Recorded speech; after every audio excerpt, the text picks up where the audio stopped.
Hi there and welcome to Neophyte.tv, the technology show for the not-so-geeky. My name's Tiffany Young. And I'm Ben Friedman. And today on the show, we're going to be looking at this guy, which is the Rebit. What a great name. Rebit. Like a frog, yeah. It's catchy. Rebit hard drive. No, like a sheep. You give the woman a coffee and she walks all over you. I don't know what's up with that. This guy, which is a external hard drive backup solution for Windows computers. How this all came about, you know, when the latest version of the Mac desktop came out, OS X Leopard, it had a thing built in called Time Machine. Time Machine was the simplest backup. This was your grandmother's backup, right? Your backup for someone who hated backup, never wanted to do backup. Yeah. You have your computer, you plug in a hard drive, any hard drive, 500 gig, terabyte, whatever, and it comes up with a little thing that says, do you want to use this as a backup drive for Time Machine? You click yes, that's it, you forget about it. Whenever that hard drive is plugged in, it makes backups of your computer automatically, seamlessly in the background. A year goes by, 2 years goes by, you don't have to worry about anything. One day you delete a file accidentally or your hard drive crashes, boom, you've got that backup right there. And it's always up to date, automatic, nothing to do as long as it's plugged in. You could be an infomercial, you know that, right? Don't answer yet. See what else you get. Need to back up your car? Need to back up your bicycle? No problem, plug it in there. This is me. I'm going to be the bobblehead today. I'm going to be this. Go ahead.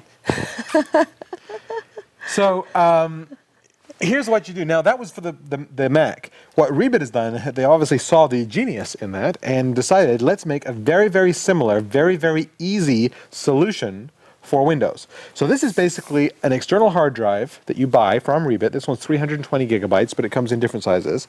You plug it in, and it plugs into your computer via USB. Here's my USB cord right here. And as you can see, this is just a very standard sort of external hard drive, nothing too terribly special about it. I love that name. Ridiculously Simple Backup. Ridiculously Simple Backup. Very cool. Yes, right there. Good. So, and you can, it comes with a stand if you want to stand it upright. I'm going to plug this in right here. Now, when you plug it into the computer, it automatically runs the installation software. And I'm hoping it's going to come up here and actually do this. This is the first time I've plugged it in to this particular machine because I want you guys to sort of see it right from the beginning. See how easy it is, how ridiculously simple it is. Indeed. But so far, oh, here it goes. Nothing. Yeah, it takes a second for it to recognize. I'm like, what's happening? Okay. Thinking. So you can see up here on the screen, all it's come up with is a button that says Start Rebit. So I'm going to click on OK. Once again, it's asking me to answer the, of course, I read it user agreement. You're right. Don't you read every one of these? I mean, who has time? Welcome to Rebit comes up now on the screen. And that's it. Yeah. Now, when you first plug it in, it has to make a complete backup of your hard drive. So this takes a little time, but you can still be using the computer even while this is working. And it says here, if you're curious, just hover over my icon to see what I'm doing. So I'm going to close this down here, and that's it. This is pretty cool. Mm-hmm. Very simple. It says here, Rebit is connected. Rebit is protecting your computer. It says, please enter the license key that came with it. So do I have a license key around here? I probably should have done this, you know, before I figured that out. Where's the license key? Okay, talk for a sec. Yeah, I was about ready to do that. Thank you. Here it is. Go and talk. Jay, blur this license key out. Or come back in here while I'm entering this license key. This is perfect for like Matt's mom, Preston's grandma. She has lost 2 computers, 2 backups, 2 things of photos, and still to this day cannot figure out how to back anything up. And we've done the drag and drop. She's got a Windows machine. Drag and drop. Okay, here's your hard drive. This is how you do it. And bless her heart, it just doesn't seem to be sinking in. Love you, Terry. But really, this would be a perfect product for you. Now, what's going on here, if I go down here to the little icon on the bottom of the screen, hover over it, it'll say, creating a recovery point. So what it's doing right now is it's actually backing up the entire computer. And this will take quite a bit of time. I've got, you know, I think about 80 gigabytes worth of stuff on this hard drive, backing up to this 320 gig disk. Yes. So it's going to back up. But once it's done that first initial backup, everything else is automatic. The moment you save a file, it'll make a copy of that file. When you update a file, it updates it. You take some new photos, put it on here, they get transferred over. So you're not making duplicate copies of anything at any point in time, right? Well, no, you are. You're duplicating everything. Well, I mean duplicate copies on the hard drive. So well, it does. It keeps previous versions of stuff. So, but only the updated version is what it keeps. No, it keeps previous versions too. Oh. So if you make 5 changes to a Word document, you can go back and find those 5 when you overwrite something by accident, you can go back and find that. Doesn't it take a lot of hard drive space then? Well, that's a very good question. So 80 gigabytes, if you update stuff often and such, you'll fill up that hard drive, over the course of a few months. Yeah. So what it then does is it starts throwing away the oldest stuff. So the oldest stuff gets thrown away, so that if you've made 5 changes to the file and it runs out of room, the next time you save it, it'll throw that 5th one away. Oh. So you still have the most recent 5 changes. And 5 is just an arbitrary number I'm throwing out there. Well, I can start doing math to the 4th power. That's and all right. of a sudden you have... But it's not like you've changed MP3 files or your photos. They're your photos. It only stores 1 copy of that. Right. But let's say you have a spreadsheet you're working on, and as you make changes to it every couple of weeks, it'll store each version of that. So how do you know what to keep and what to throw away? It keeps everything. I mean, it throws away the stuff at the end, though. It throws away, like, the older files. Only the oldest stuff. So it's not going to delete an MP3 file to save a 5th version of a spreadsheet. It'll delete one of the old versions of that spreadsheet. Okay, I gotcha. Yeah. Okay. Thank you for explaining to me. Now, so then what you do is, it pops up So here. confusing. Isn't that funny? Anytime you want to, you can then go back here and recover those files. So if you accidentally delete a file or a file gets corrupt, or worst case scenario, let's say your entire hard drive just crashes, then what you do is you go out, you buy a new hard drive, put it in the computer, you boot off of this recovery CD, and it copies this back to your new hard drive. Great. So literally within an hour or two, boom, you're back up and running. You just can't buy a Mac if you're using a Windows. So you have to use the same operating system that you used before, correct? That is correct. Yes. You cannot restore Windows XP to a Mac. I'm just saying, those are questions, valid I questions that appreciate people may you ask. clearing that up for our customers. So So here, there's nothing else to show, because this is going to take a while to back up. Okay. But again, as long as you keep it plugged in, and if you don't plug it in, it'll resync when you do plug it in. But, it's great for, like I say, this is going to Grandma's house because, she's, backs up once a year. And this is great. There's no user interface. You don't have to see anything. So do you think it's necessary to back up your backup? No. I think, like Mr. Alex Lindsay says, files don't exist unless they exist in 2 places.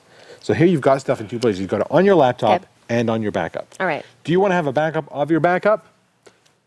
Both of these would have to die if you were to lose that. So it's up to you. You want to make a backup of your backup, you can do that. So, what I'm You thinking can is... plug 2 of these in. So I've got a terabyte, a 500 gig, and what I've been doing is just taking whatever files I want. No, you're moving. You're not backing up. No, exactly. That's what I was going to say. Yeah, I'm moving files over That's instead right. of backing up my system. I think a better way, maybe a smarter way, is just to back up each computer, and then basically you can write right on here, Windows Right. XP. See, now this is what second generation, what whatever. I asked Tiffany. Do you have a backup? Oh yeah, I have a backup.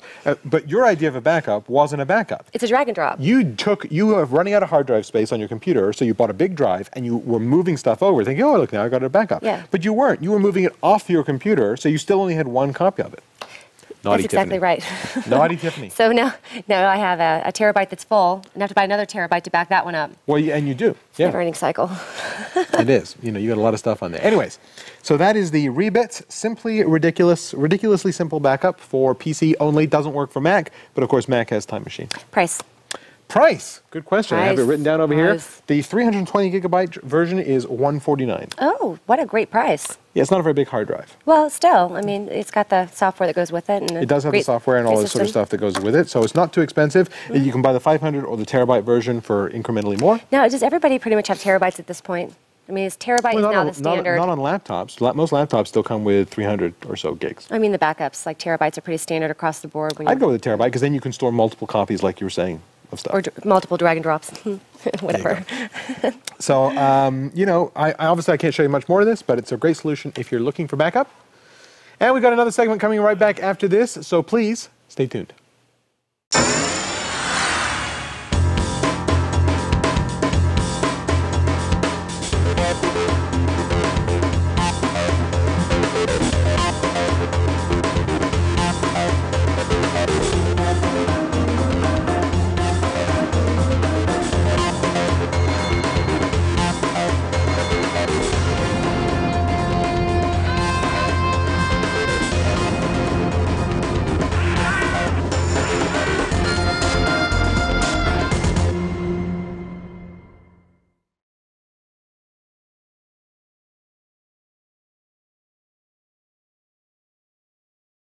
And we're back in the second segment today. The hip, cool rage these days is netbooks. Have you heard of this term, netbook? Netbook, no. Notebook, netbook. Netbook, no.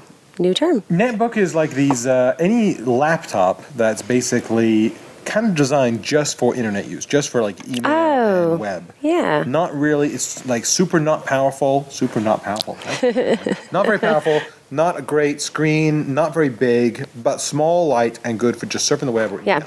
Such is the case with this guy that we've seen before. This is the Asus EPC, which is 3 E's and a PC. EPC. Do you remember that episode? Yeah, I do. Okay, so here it is, this cute little laptop. Isn't it so cute? I still think Really it's so cute. hard to type on, but, you know, very small, light. You know, it weighs about 2 pounds. I wouldn't think this would be hard to type on for me. Yeah, I think that's what you said last time. I did, yeah. See, I don't have any issues with it, but we have 9-inch screen. bigger. You can get these now with 9-inch screens, 10-inch screens, you know, that kind of stuff. That's So it's really lightweight, super tiny. Super tiny. The question is how do you carry your, and by the way, these all go for $200, $300, $400 usually. They're very cheap. And they're like, what, 10 gigs or something? Or, I mean. This doesn't have a hard drive. Oh. This uses flash cards. Gosh. It comes with 4 gigs, and you can put like another 10 gig or 15 gig hard. You know, So really, don't store anything. No storing. But there's no storage. It's not designed for storage. It's designed for surfing and email. But you can always get an external hard drive and plug it in. You can and store it if you want. USB. So our good friends at STM, whom we love, Yes. came out with this. Now, isn't this the cutest? Oh, how bag you've ever cute! seen? Look at that little bag. STM's. They call it the STM Micro 10. Oh, I like it. It looks like a lunch bag almost because it's so small. It is very small, and again, it's designed for your netbook. Oh, how cute! Well, don't look. Just show it to the. Show it to the. Oh, wait. Sorry, I forgot you were here for a second. How cute is that? So it's got a little keychain thing here. ID, great for travel. Great for travel. Well, yeah, a bag. Yeah. Obviously, little mesh thing in here for pen holders in this way. Indeed. This goes right in this little plushy, cushy area in the top. And it's padded on both sides. Slides in like that. And you can either carry it, you know, briefcase style, like so, or, well, you stand up and give us a twirl, okay? You know, what I really like about this design is, you know how sometimes you just need to grab and go? Other times, you absolutely need to be hands-free. So, let's see. All right, so it goes this way. Wait, microphone. Okay, so this is pretty tiny. It's kind of like a purse or a handbag, goes over the shoulder. I mean, this is like my style right here. Nothing too big, you know, functional, gets done what I need to do. So all you need maybe is an air card then, if you don't have internet access, right? That's right. It's very cute. Yeah, it has Wi-Fi built in and all that sort of stuff. So you can certainly do that. Again, very well constructed with the nylon and stuff here. And STM is known for that for sure. Yes. Great quality. Yes, they're one of our sponsors, and we sure love them for that. So. But that doesn't make us biased about their bags. Except we love everything we do, no matter what. Yeah, adorable. Love it. That is $45 for that, and which is good. You know, a lot of the other STM bags are 80, 90, 100 bucks. So the big bags, lots of pockets, and all that kind of stuff. But this is not only a small bag, but it's kind of a small price for that kind of quality. You know. So if you've got a small little netbook, we highly recommend the STM bags. Go take a look at them. Definitely. As well. Do you know if they come in any different colors? You know, this one I don't think does, but they have a whole line of bags. Right. You know, this one I think this is brand new for them, so I think they only have the black. Well, they're probably going to see how sales go, and then that's true. Maybe introduce it into the product line in pink or something. Pink. I just wondered. Listening at the end, she wants a pink bag. It's the pink thing. I know. They're cute. All right. So that's all the time we have for this week, but let us know, do you guys use netbooks? And if you do, what bags do you use for them? Have you found any bags for your netbooks yet? Wait, what netbook do you use? Because I really want to buy one. Really? Yeah. Well, and this one is a year or so old, but the newer ones are a little more capable. Some of them have hard drives, like the HP Mini Note has a hard drive and a bigger screen. Yeah. Yeah, and will also fit in a 10-inch bag. So if you guys have a netbook, let me know, email me, let me know what you're using and how you like it. Or leave her a comment. www.neo-fight.tv is the place to go to leave those comments and let us know. Thank you, STM, for sending a bag. Thanks, STM. And if you have an extra 30 seconds, take a look at this. Hey, I'm Andy Walker. Have you just bought a new computer with Windows Vista on it? Or maybe you've got an old XP computer that you're upgraded. Well, we've just created an amazing new DVD that'll teach you everything you need to know about the new operating system from Microsoft. It's called Getting Started with Windows Vista. In this DVD, there are 3 sections. One is out of the box, what you need to do as soon as you start up Vista.